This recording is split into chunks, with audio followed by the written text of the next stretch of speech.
Marvel cinematic universe में बहुत तरह के कैरेक्टर्स इंट्रोड्यूस हो चुके हैं। एक वर्ल्ड वॉर सेकंड के सोल्जर से लेकर फोटोन ब्लास्टिंग क्री ह्यूमन हाइब्रिड तक infinity war saga cinematic history की सबसे ज्यादा पावरफुल टीम को साथ लेकर आई है। और ये डिबेट भी हमेशा से चलता रहा है कि कौन सबसे ज्यादा पावरफुल एवेंजर है।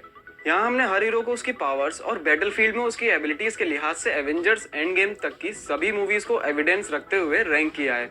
यहाँ हम किसी भी कैरेक्टर की कॉमिक बुक एबिलिटीज के बारे में बात नहीं करेंगे, हम सिर्फ उनकी एमसीयू मूवीज में दिखाई गई पावर्स और एबिलिटीज को कंपेयर करेंगे। तो शुरू से लास्ट तक ये वीडियो जरूर देखिएगा।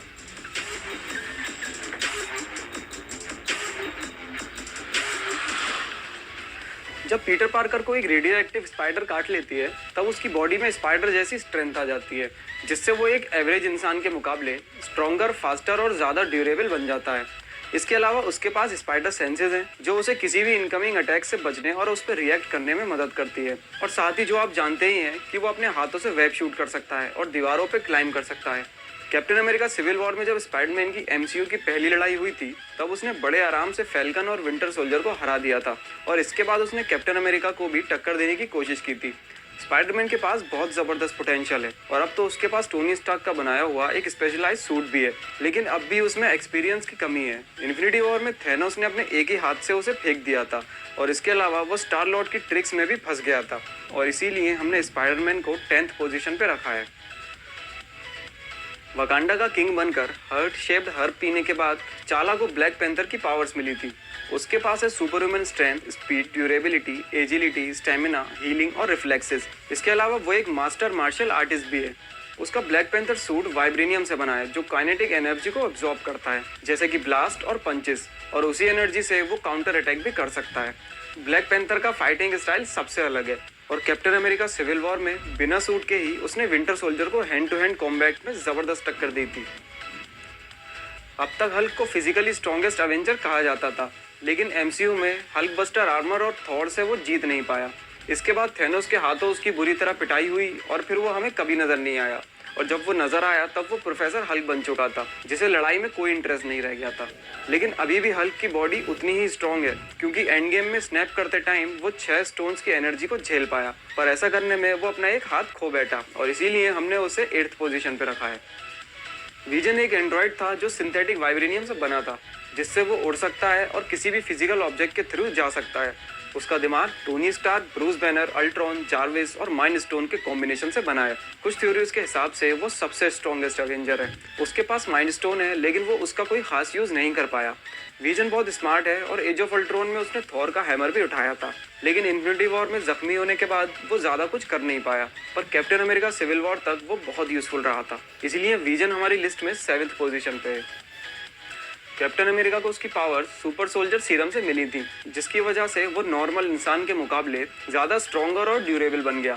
उसके पास इनहेंस्ड सेंसेस भी हैं और उसकी बॉडी खुद को बहुत जल्दी हील भी कर सकती है।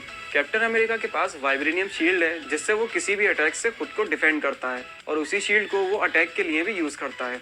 कैप्टन अमेरिका एक अकेला ऐसा ह्यूमन है जो म्यूनिर को उठा पाया और उसे वो थॉर से भी ज्यादा अच्छे तरीके से यूज भी कर पाया। Captain America hand to hand combat में एक्सपर्ट है, जिससे वो सिविल वॉर में आयरन मैन को भी टक्कर दे चुका है। इसके अलावा कैप्टन अमेरिका की सबसे मेन पावर है उसकी हिम्मत। वो कभी गिव अप नहीं करता और एंड गेम में वो अकेला पूरी थैनोस आर्मी से लड़ने के लिए आगे बढ़ रहा था। टोनी स्टार्क के पास बस एक ही पावर है और वो है इंटेलिजेंस, जिसकी वजह से वो किसी भी कैरेक्टर को टक्कर देने की काबिलियत रखता है। उसने अपना पहला आर्मर एक गुफा में बनाया था और उसके बाद से वो कॉन्स्टेंटली अपने आर्मर्स को अपग्रेड करता रहा है। आयरन मैन अकेला ऐसा एवेंजर था जो इन्फिनिटी वॉर में थैनोस का खून निकाल पाया, और ऐसा उसने तब किया जब थैनोस के पास 4 इन्फिनिटी स्टोन्स थे। और इसके बाद एवेंजर्स एंड गेम में उसने 6 इन्फिनिटी स्टोन्स को विल्ड करके स्नैप भी किया, जो एक नॉर्मल इंसान के लिए इम्पॉसिबल काम था। डॉक्टर स्ट्रेंज एक सॉर्सरर सुप्रीम है जो मिस्टिक आर्ट्स का मास्टर है। उसके पास इनफाइनाइट मैजिक है जिससे वो स्पेस और टाइम को कंट्रोल कर सकता है, और जैसा कि एंड गेम में एंशिएंट वन ने बताया था कि डॉक्टर स्ट्रेंज का मुकद्दर है हम सबसे बेहतर होना, तो डॉक्टर स्ट्रेंज वैसे ही सबसे बेस्ट है। मिस्टिक आर्ट्स को यूज करने के लिए स्ट्रेंज को अपने हाथों को मूव करने की जरूरत पड़ती है, जो देखा जाए तो एक तरह से डॉक्टर स्ट्रेंज की कमजोरी भी है, क्योंकि इसी वजह से एबनी मॉ उसे पकड़ पाया। वैसे इन्फिनिटी वॉर में बिना टाइम स्टोन के यूज किए ही उसने थैनोस को जबरदस्त टक्कर दी थी, लेकिन फिर भी वो थैनोस से हार गया क्योंकि वो जानता था कि इसका नतीजा क्या निकलने वाला है। वो देख चुका था कि पहली फाइट में एवेंजर्स को हारना होगा। और इसके बाद एवेंजर्स एंड गेम में डायरेक्टर्स ने डॉक्टर स्ट्रेंज को मेन फाइट से दूर रखा क्योंकि वो मेन कैरेक्टर्स पे फोकस करना चाहते थे और इसीलिए हम उसकी और थेनोस की फाइट दोबारा नहीं देख पाए। वंडा मैक्सिमोफ को उसकी पावर्स माइंड स्टोन से मिली हैं जब हाइड्रा ने लोकी के स्केप्चर से इन पे एक्सपेरिमेंट किया था। वंडा के पास टेलीकाइनेसिस, टेलीपैथी और एनर्जी मैनिपुलेट करने की पावर्स हैं। इसके अलावा वो उड़ सकती है, फोर्स फील्ड्स जनरेट कर सकती है, बड़े बड़े ऑब्जेक्ट्स को मूव कर सकती है और बहुत खतरनाक एनर्जी ब्लास्ट भी कर सकती है। इसके अलावा वो किसी के भी माइंड में डर पैदा कर सकती है, जैसा उसने एज ऑफ अल्ट्रॉन में एवेंजर्स के साथ किया था। वकांडा बैटल में वंडा ने सिर्फ एक ही हाथ से थेनोस को रोके रखा था, जो अपने आप में ही बहुत बड़ी बात है। और एंड गेम में वंडा ने अपनी पावर से थेनोस को बैकअप बुलाने के लिए मजबूर कर दिया था और साथ ही उसने थेनोस की स्वॉर्ड भी तोड़ दी, जिसने कैप्टन अमेरिका की शील्ड तक को भी तोड़ दिया था। हम देख सकते हैं कि अपने हर अपीयरेंस के साथ वंडा अपनी पावर्स को इम्प्रूव कर रही है।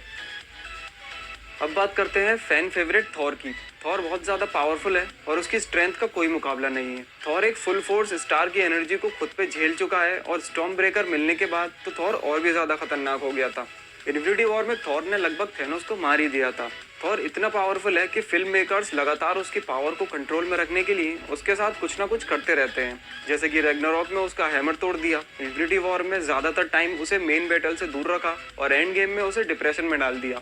अगर थॉर अपनी पूरी पोटेंशियल पे आ जाए तो उसका मुकाबला कोई नहीं कर सकता और अभी तो उसे अपनी फुल पावर को कंट्रोल करना भी नहीं आता। तो अभी ये बता पाना मुश्किल है कि थॉर कितना पावरफुल है, क्योंकि मार्वल लगातार उसके आगे अटकलें लगाता रहता है। पर इतने सब के बाद भी थॉर हमारी लिस्ट में सेकंड पोजीशन पर है।